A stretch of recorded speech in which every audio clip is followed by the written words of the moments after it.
আসসালামু আলাইকুম বন্ধুরা, কেমন আছেন? আমাদের কাছে একটা ডাইনামিক ফরম্যাটের একটা ল্যাপটপের হার্ড ডিস্ক চলে আসছে।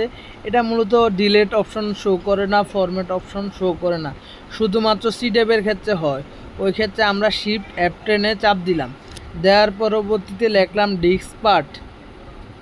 তো এই বানানটা একটু খেয়াল করেন। তারপরে এন্টার দিলাম, দেওয়ার পরবর্তীতে এখানে লিস্ট ডিস্ক নামে অপশন আছে, ওটা লিখবো।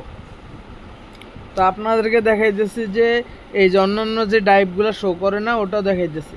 তো ডিস্ক পার্ট লিখলাম এবং লিস্ট ডিস্ক দিব।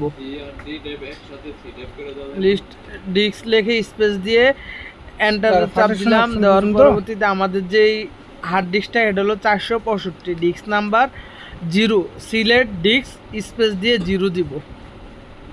0 দিয়ে এন্টারে ক্লিক করলাম, করার পরবর্তীতে ক্লিন দিলাম।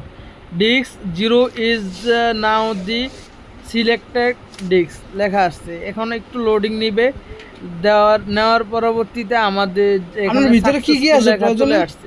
তো এই ইন্টারফেসটা এই ক্লোজ করে দিব পুরোটা। তো যাদের ল্যাপটপ, ডেস্কটপ, মোবাইল সমস্যা, তারা আমাদের সাথে যোগাযোগ করতে পারেন। তো আমাদের নাম্বারটি স্ক্রিনে দেওয়া আছে। তো এখন আমাদের যে কার্যক্রমটা সফলভাবে হয়েছে, এখন আমরা রিফ্রেশে ক্লিক করলাম। করার পরে আমাদের যে পার্টিশনের হয়তো বা কাজের ক্ষেত্রে প্রয়োজন হয়, একদম আনলোকেটেড দেখাইতেছে। তো আমরা এখন নিউতে যাইয়া আমাদের যে ড্রাইভটা আছে 100 জিবি দিব সি ড্রাইভ, আর বাকিটা দিব অন্য একটা ড্রাইভ। আশা করি এই সমস্ত সমস্যা কীভাবে সমাধান করতে হয় তা এই ভিডিওর মাধ্যমে শিখতে পারছেন। দেখা হবে নতুন একটি ভিডিওতে। আল্লাহ হাফেজ।